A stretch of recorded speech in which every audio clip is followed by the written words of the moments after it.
Bienvenidos oyentes de Radio Sefarad. De nuevo estamos en este espacio dedicado a las matemáticas y el judaísmo de Cero a Aleph con Amelia Muñoz García. ¿Qué tal, Amelia?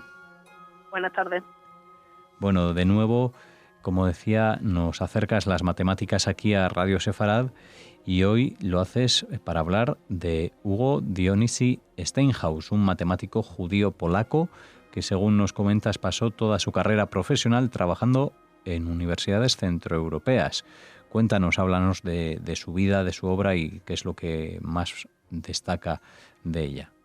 Para mí, de las cosas que más destacan de Steinhaus es el hecho de que él, cuando llega la Segunda Guerra Mundial y empieza a ponerse la situación muy tensa, decide quedarse en Europa. Él tenía la opción de haberse ido, pero él prefiere quedarse, pasa cierto tiempo oculto, escondiéndose de los nazis, y cuando acaba la Segunda Guerra Mundial, en vez de, intentar irse de nuevo a otros lugares que le ofrezcan un puesto de trabajo más llamativo, él se queda en Polonia, que era donde estaba en aquel momento, y ayuda a reconstruir la universidad que estaba, pues ya se pueden imaginar, en ruinas.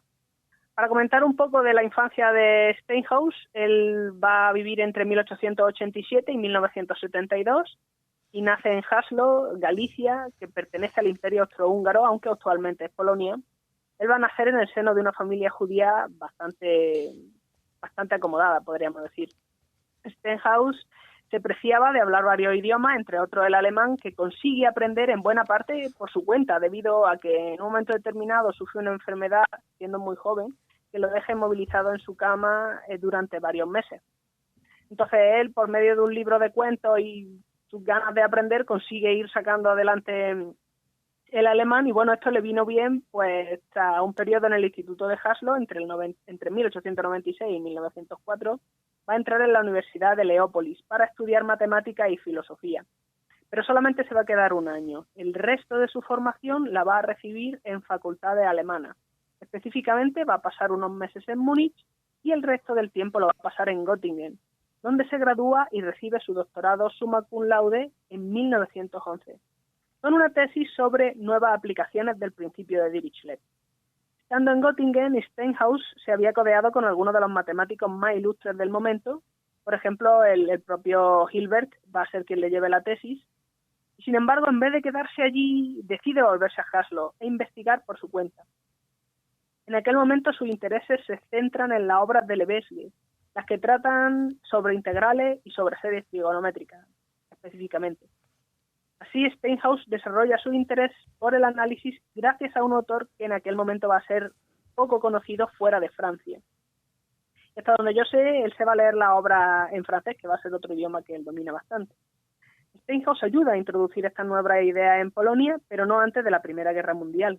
Es más, en 1915 se va a unir a la Legión Polaca, tomando parte en las luchas del primer regimiento de artillería que van a tener lugar en Wolin, actualmente el noroeste de Ucrania.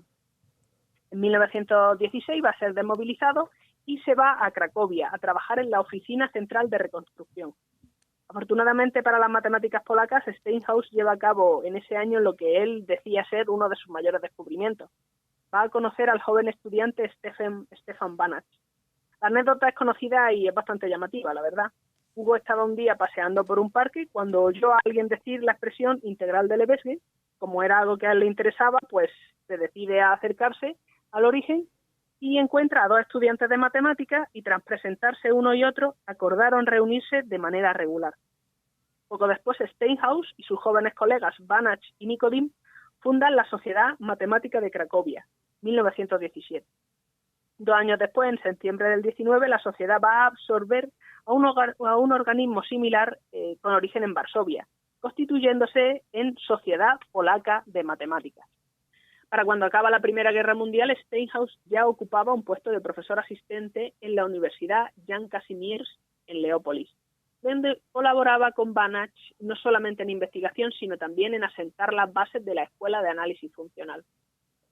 Steinhaus fue ascendido a profesor extraordinario en 1920 y durante esta década va a publicar 2 de sus trabajos más importantes. Uno en la revista Fundamenta Mathematica en 1923 y el otro un tratado sobre la noción de estrategia en teoría de juegos en 1925. Bueno, el trabajo que va a salir de la revista Fundamenta Matemática en el 23 va a ser un texto que trata de responder la pregunta: ¿cuál es la probabilidad de que una serie de potencias converja si sus coeficientes son variables aleatorias? Steinhaus lo que hace es abordar el problema transformándolo en un estudio del lanzamiento de una moneda. Y una vez que ha hecho esto, encuentra un problema equivalente dentro de teoría de la medida de Lebesgue. Y es este el que va a resolver. Así lo que hace es unir estadística y análisis por medio de un puente a base de teoría de la medida. El trabajo de Steinhaus se va a usar posteriormente como base para completar la axiomatización de la teoría de probabilidad. Kolmogorov, que va a ser el que lo hace, va a generalizar o ampliar la idea de Steinhaus en 1933, 10 años después.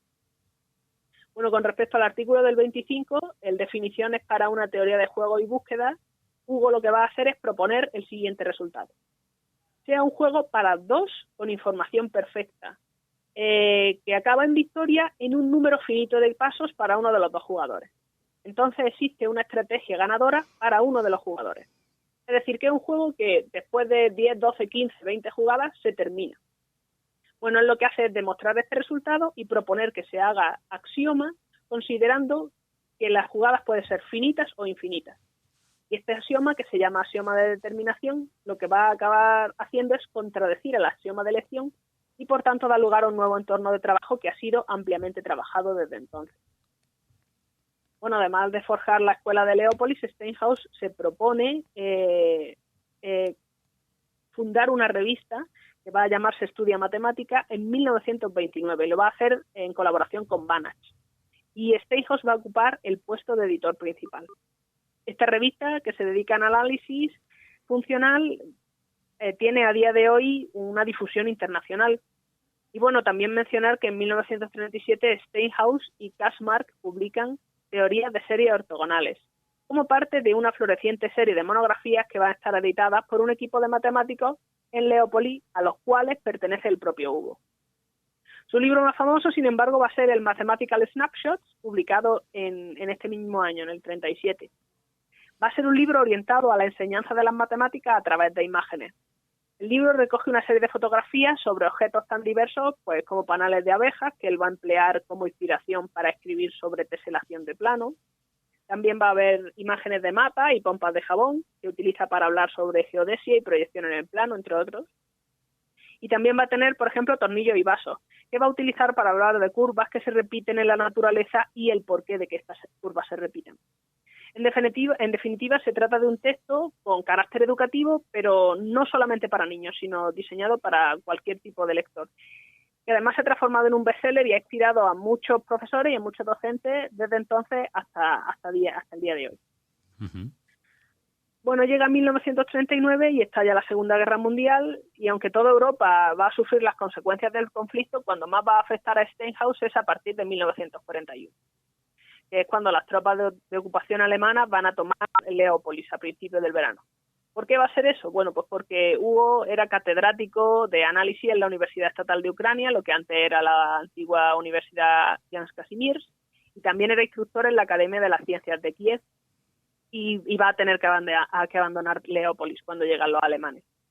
Lo consigue gracias al antiguo presidente de la universidad, el profesor Bulanda, y también gracias a doña Muska Klastrova, que lo van a ayudar.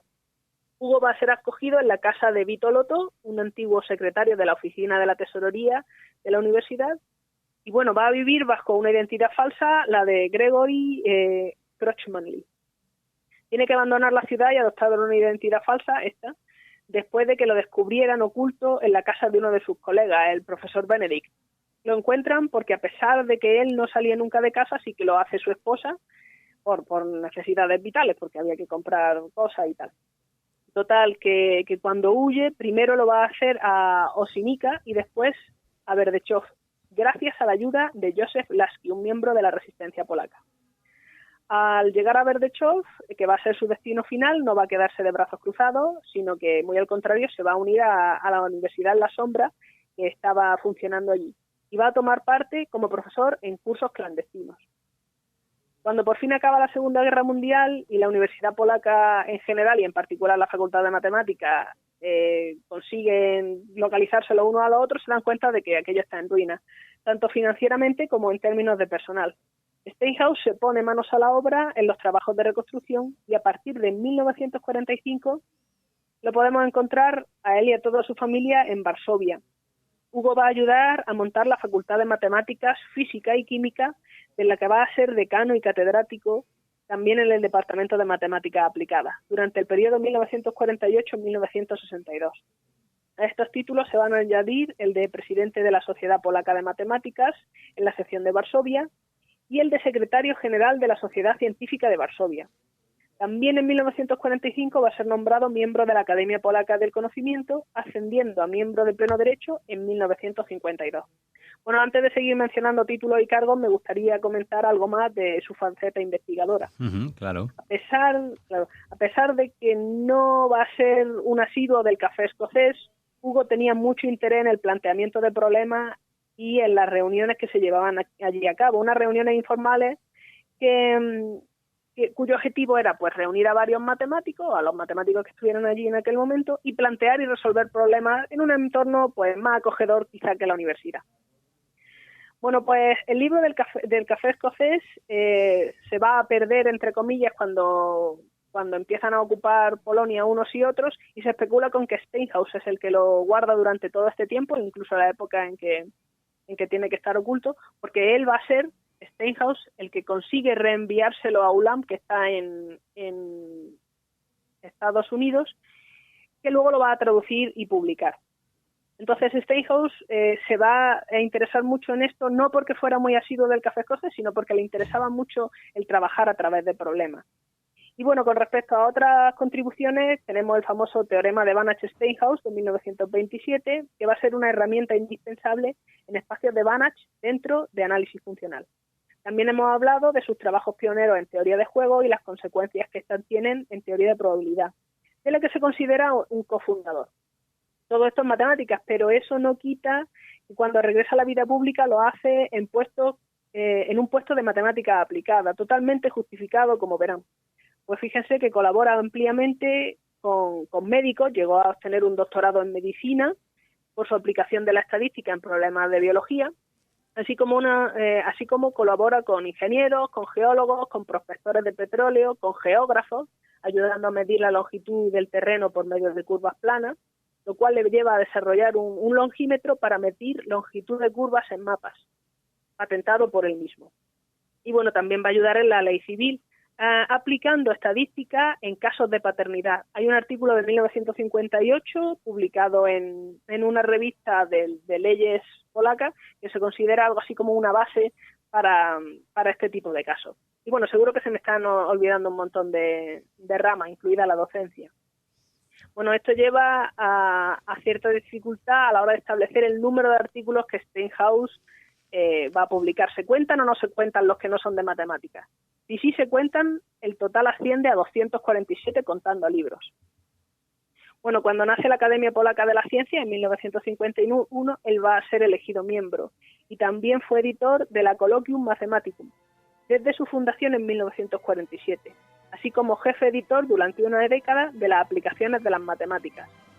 Pasó el resto de su vida investigando y popularizando las matemáticas hasta su muerte en 1972. Bueno, pues una vida cargada de historia matemática y de grandes reconocimientos, como nos decías, por resistir a los nazis ahí en Polonia y poner en marcha, ¿no?, todo ese entramado también universitario y conseguir llevar la matemática dentro de Europa sin tener que escapar ni huir de los perseguidores. Una historia más aquí en De Cero a Aleph sobre matemáticos y judaísmo, en este caso, como nos contaba Amelia, en la de Hugo Dionisi Steinhaus, su vida, su obra y nuestro agradecimiento, Amelia, por hacer llegar a todos los oyentes, como acostumbras cada 2 semanas, estas matemáticas aquí a Radio Sefarad. Muchas gracias. Gracias a ustedes.